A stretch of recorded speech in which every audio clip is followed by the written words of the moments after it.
The strongest Atlantic Ocean hurricane ever recorded.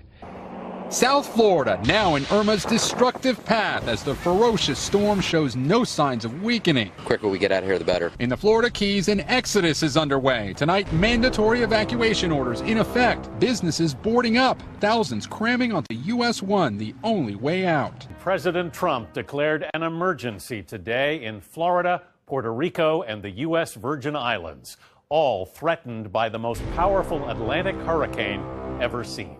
Irma, a Category 5, has already turned deadly on the islands of the Caribbean. The National Hurricane Center says chances have grown for a direct hit on Florida, possibly as soon as the weekend. This wall of wind and rain is only getting worse tonight as hundreds of Puerto Ricans are already in shelters and more than 200 tourists from this hotel have been evacuated out of their rooms and into a ballroom where they're expecting a very long night in the storm. Residents were warned to brace for the worst as the strongest winds in a century lashed Puerto Rico. Irma has already left plenty of evidence of its record-setting strength. Wind gusts topped 200 miles per hour, knocking out power as buildings collapsed and debris flew. St. Martin took a direct hit. Wind and pelting rain blew palm trees horizontal. Boats were left tangled in the port as cars were nearly submerged. One tourist tweeted that the noise of the storm was insane and was like standing behind a jet engine. He took shelter in the concrete stairwell of a hotel. In St. Barthélemy, roofs flew off buildings. Streets became rivers as Irma continued its destructive trek past the British Virgin Islands on its way to the Florida Keys.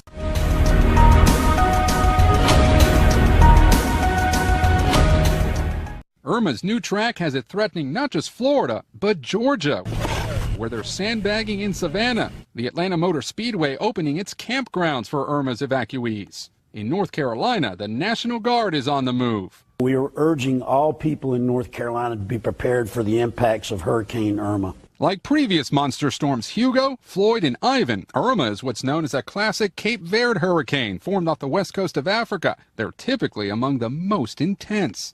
This storm is bigger, faster, and stronger than Hurricane Andrew.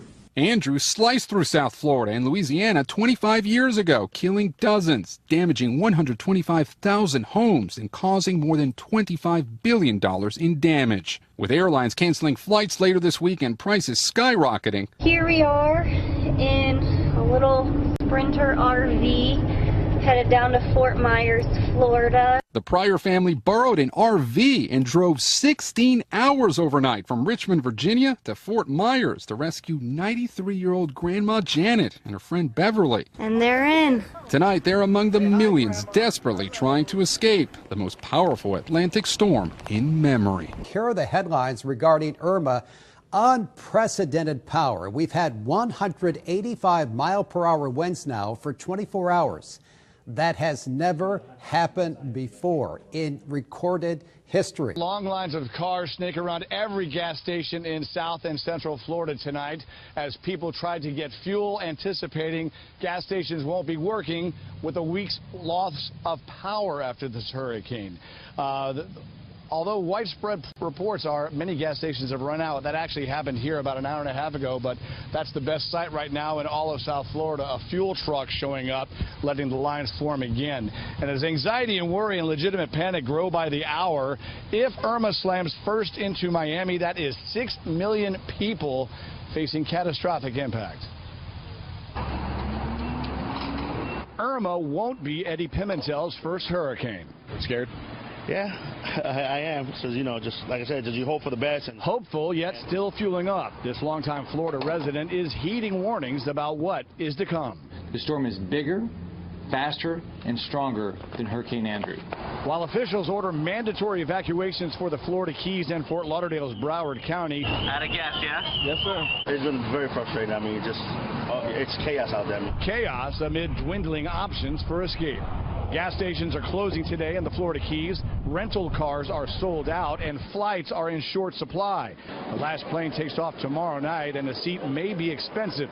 According to complaints online, one-way tickets pricing over $1,000. Hurricane Irma continues to bear down on South Florida, with impact expected beginning on Friday evening. Broward County's mayor is calling for a local state of emergency as the most powerful hurricane ever recorded in the Atlantic Ocean made landfall in the Caribbean. This video was taken aboard a plane traveling right through the eye of the storm as it intensified.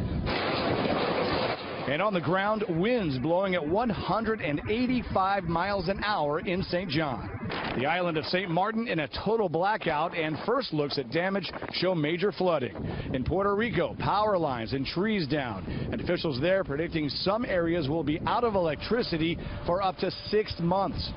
Seems to be record-breaking hurricane heading right toward Florida and Puerto Rico and other places. Those places currently under a state of emergency. I cannot stress this enough. Do not ignore evacuation orders. Remember, we can rebuild your home, but we cannot rebuild your life. Governor Scott's words come as the Gulf Coast rebuilds after Hurricane Harvey. And today, the U.S. Navy redirecting 2 warships on their way to help recovery there to stay off the coast of Florida instead. Planes and the National Guard also on their way. On Friday, all 6,000 remaining available National Guard members will be reporting for duty. And soon the same will come for South Carolina. Governor Henry McMaster announcing a state of emergency in his state, but first in its path, the Florida Keys, readying for the worst and hoping only to escape. Preparing our house isn't the bad part. It's getting on the road and not knowing what we're going to run into. So we're hoping to just get out of the state of Florida.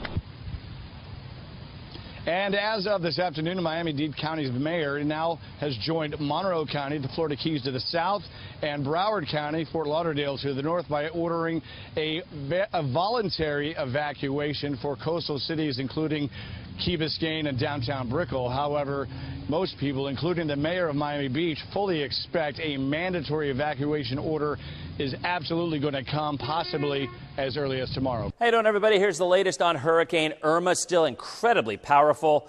Cat 5 is 156 miles an hour. This is 185.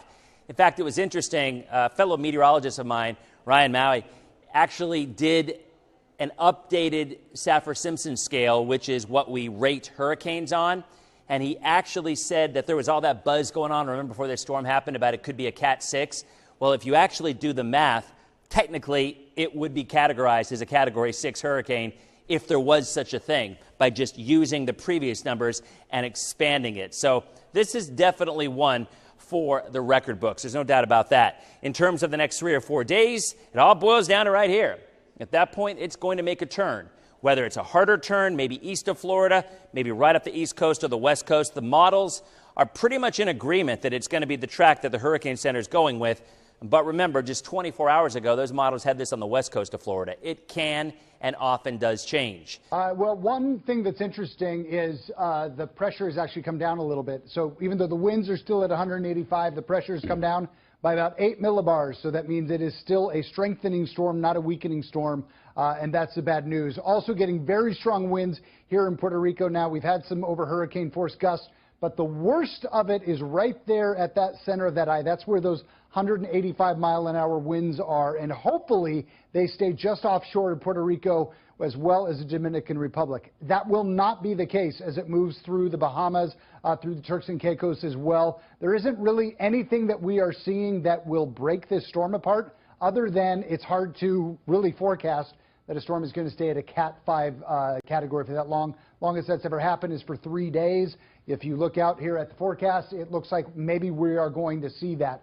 One other thing, Shepard, we're still kind of, if you take the split the cone, we don't like to do that because anybody inside this cone could see the center of this go. Keep in mind, hurricanes aren't points either. They are larger items or larger storms that impact a lot of area. But if you were to now split the center of this, that puts a Category 4 storm very close right here off the coast of Miami sometime Sunday afternoon. I am not saying that's going to happen, but it is a possibility here. Also could go a little bit off towards the east, and you'll also notice if it stays here offshore, we could have a Category 3 storm somewhere up around the Savannah, Georgia area, maybe over towards Charleston, but you'll also notice that transition there from Miami up towards the Georgia coast. That would kind of be a straight line going right along the coast. This is very similar to what we saw last year with Matthew, which was a storm that hugged the coast the entire way and eventually made landfall in the Carolinas. This is kind of a similar path. We cannot say if it goes 20 miles one way or another still yet, In fact, we probably won't be able to do that until it's happening. So everybody here across parts of Florida watching this, but we also need to be watching in Georgia and South Carolina as well, Shep. So everybody in the entire peninsula of Florida, everyone in that peninsula is still in the sort of cone of uncertainty. Certainly. It is very possible that this storm still kind of takes a little bit of a western turn here. What we know is going to happen is that the storm is going to make a right-hand turn. Where that happens is very difficult for us to say at this point.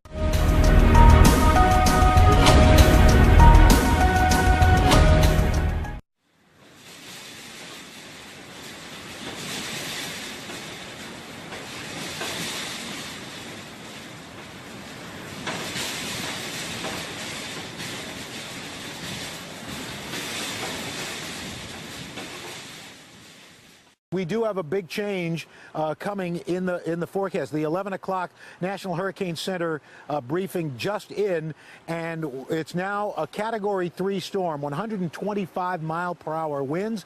It's 175 miles south of Key West. But here's the deal. Do not think, okay, well, things are getting better, it's weakening. It's been over Cuba, over land now for the last 12 hours. Okay, so it's been cut off from its energy source. It hit Cuba as a Category 5 storm. We had video just in that showed all these roofs off in Cuba. And now it's going to go back out onto open waters. Here's the other thing. It's moving west at 9 miles per hour. So it's slowed down. It is now between Cuba and going into the Straits of Florida and waiting to get to the mainland, Florida. There's about 86 to 90 degree water in between those two places. So that gives it energy. It now has an energy source. So the National Weather Service, National Hurricane Center, is predicting that it's going to re-energize to at least a 4. And it looks like it will make landfall, hit the Keys probably sometime Sunday morning, and then come around here, around on Naples, Fort Myers, Sanibel Island, sometime around Sunday afternoon. Now, the good news is it slowed down enough that it will probably miss high tide.